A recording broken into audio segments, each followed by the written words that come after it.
exhibit Hydrogen Fuel Cells Europe here at Hanover Fairground in the year of 2023. I welcome you all. Also, if you're standing around, just walking around, maybe just had your lunch, please come and have a seat where we'll be learning about the future. I'm also welcoming all our online guests. We are live streaming from the fair, and just in case you missed a talk and you definitely want to see that, we will be uploading all of our discussions here, both from the technical forum but also from the public forum on the Hanover Fair website.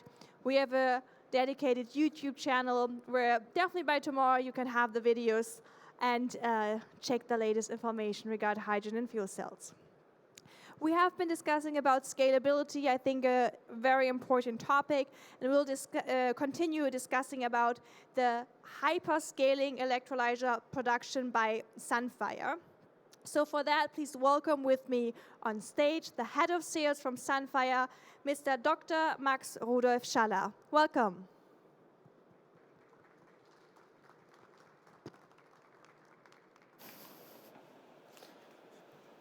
Thank you, Mona, for the introduction. And yeah, welcome to my talk today about Sunfire way of scaling. My name is Max, as introduced. I'm part of Sunfire's business development / technical sales team. Yeah, perhaps to describe a little better what Sunfire is about. Sunfire is currently or today already enabling industrial customers to defossilize. Yeah, as an OEM, we deliver and produce electrolyzers that then can be used to meet the green hydrogen ambitions of our customers. To give a little deeper insight into what we are about, this executive summary slides can be used. What you see here is our unique portfolio of two technologies. On the one hand side, a high temperature solution, the SOEC, which is depicted in the middle. And on the left-hand side, you see the low-temperature solution, the alkaline, pressurized alkaline. So starting maybe a little bit on the SOEC, because this is really Sunfire's DNA, that's where we come from. This is what we developed over the past decade, and where we so strongly believe in that this will be the technology that can outperform all the rest once it's fully commercialized, which we plan to have available from 2026, 2027 onwards.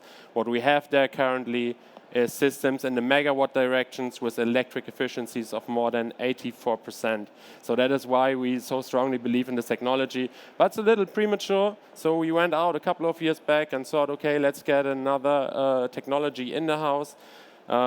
With the SOEC, you need steam, for instance, right? You can't put it on the green field, and we wanted to have a robust, reliable, fully proven technologies. And from the technologies that were out there, we only saw, okay, the alkaline that brings or does the trick. And we acquired IHT, Swiss-based company that was the successor of Javanola. So there's a 100 megawatt plant that operated for 45 years.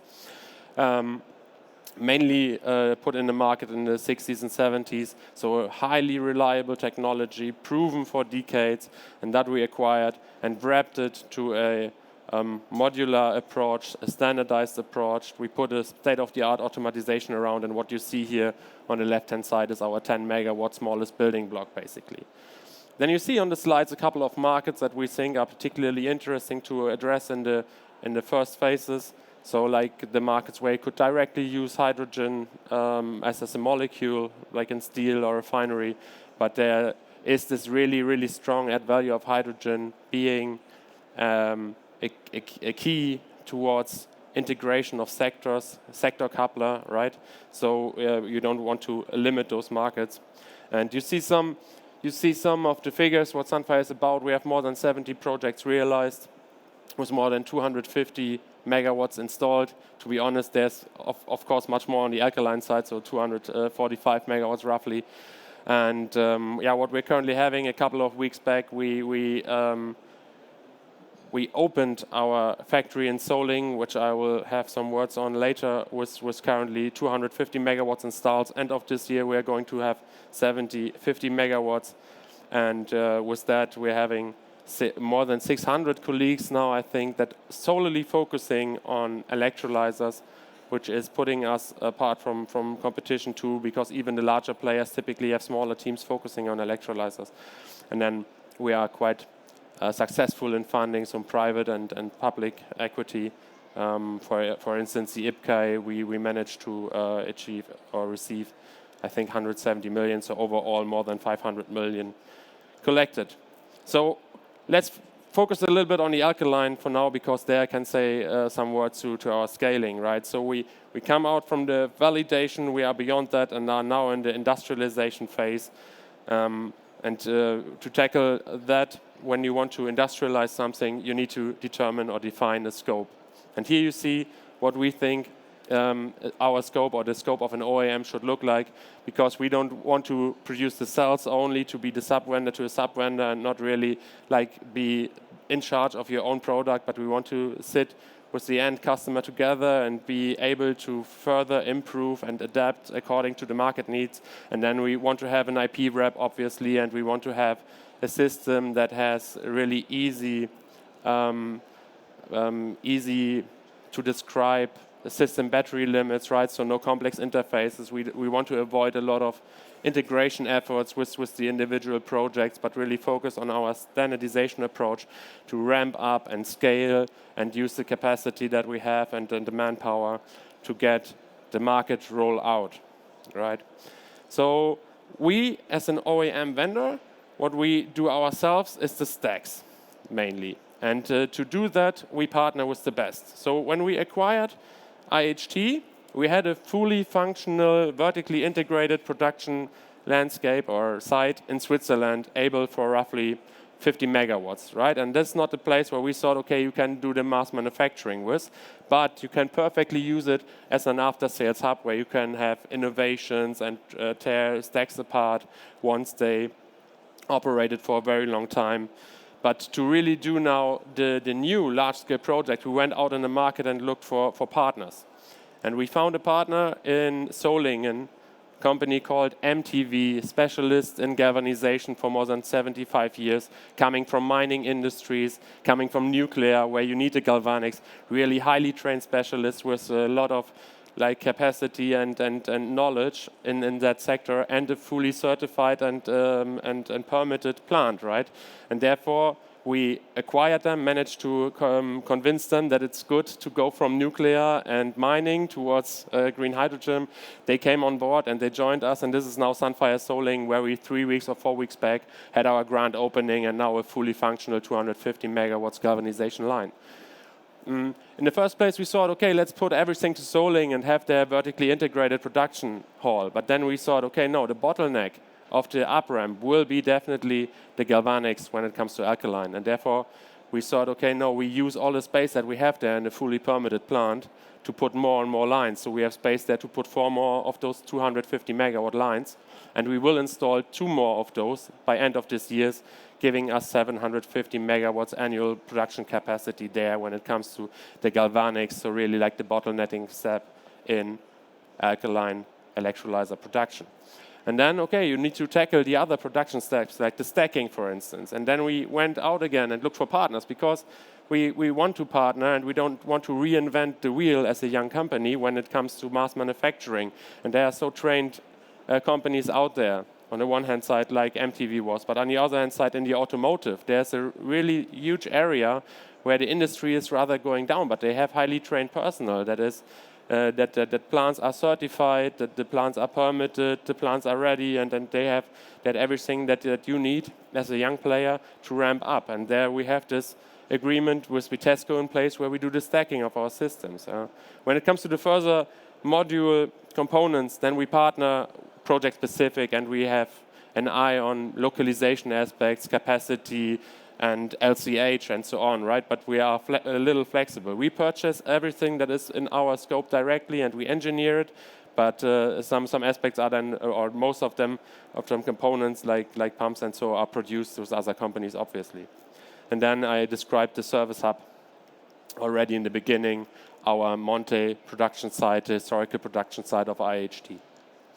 So here are a couple of pictures where you can see, let's start perhaps, laser isn't working, but on the top right-hand corner you see our Solingen galvanization line where you can row up a lot of our electrodes and really coat them very, very advanced and automated. On the left-hand side, you see two pictures of our Monte facility, and on the bottom side, you see one of the factory in Limbach-Oberfrohna, where Vitesco sits, where we put all the equipment and they operate it in a contract manufacturing way. So with Vitesco, there's the add value too, that we look into automation and mass manufacturing of SOEC, which is in production there too. So we really have a good partnership along our portfolio opportunities. And all that puts us in a position that we are ready to deliver and bring our systems in the market in mass scale. And that customer trusts us with our abilities, technology-wise, SCM-wise, and so on, that you can see here on this picture. We are having one of the largest single stacks in the market operational since last year in Austria, in the Demo for Grid project. And then what we are currently building up, where the stacks reached the site, I think 2 or 3 weeks back at RWE in Lingen. And that is where our first full-scale 10 megawatt system will be going in operation this year. And then we have a row of other projects that are secured. One with P2X Solutions in Finland, 2 with Uniper that are coming over the next years. So as indicated, for now, we have our value chain a little bit separated on the locations within Germany, but for the larger future projects, we think of a fully vertically integrated production site, and I don't know if I can play this video here or not, but this is how we vision to put then, in the end, when it's much clearer where the large volumes of the electrolyzers will be applied, then we are prepared to put the fully vertically integrated and fully automated production site. I don't know, can I start this video somehow? I don't. But what you see basically here, preparation step, galvanics in the top, and then stacking areas and so on. And with that said, I thank you for your attention and are here and open for your questions.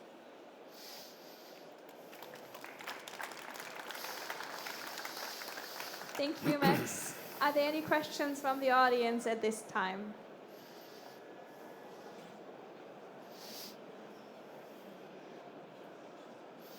Okay, so many. So let's get down here. So. Hello, Loïc Joly from McPhee. So maybe you know us, I guess. I would like to have one question regarding your market positioning. Where do you see your product competitive, the most competitive? Is it more on mobility project, large-scale project, off-grid project, grid-connected project? And I'm speaking especially of your pressurized alkaline technology. Well, I think with our, what an add value of our pressurized alkaline technology is the stack size.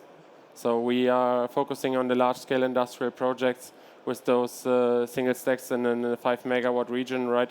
Or 5 megawatt capacity, one module 10 megawatt, that enables the good market in this industrial hubs, I would say. So in the region of the 100, 200 megawatts. For the future, we are prepared to go and agglomerate our stacks on a higher module level, perhaps even put the stacks to a higher capacity. So that is what I can currently say to that. Thank you for the question from McPhee. Thank you for that question. I can take only one more question because we are almost out of time. Yeah, thank you for the nice talk. I have a question about the solid oxide electrolyzer cell. I've heard from different sources. Some say it's 150 degrees Celsius. Some say you need at least 600. Can you comment on that? Yeah. So exactly, you always need steam when you talk about the SOEC, and then it wouldn't make sense to put that on a greenfield, produce steam for that. So you perfectly have an integrated hub somewhere, and you have steam. And the steam that you need, that is really low value steam, 3 to 5 bar G roughly, 100, 150 degrees Celsius are typically something that you don't use for energy purposes any longer, and you only need that to evaporate the water, basically. You need evaporated water to bring in the stack, and then the stack heats itself on this higher temperature level where you operate, which is in the direction of 800 to 850 degrees, so that due to the ohmic losses of it and heats itself. Thank you. That was Max, Head of Sales from Sunfire. Unfortunately, we are out of time, but give him a warm applause. Thank you.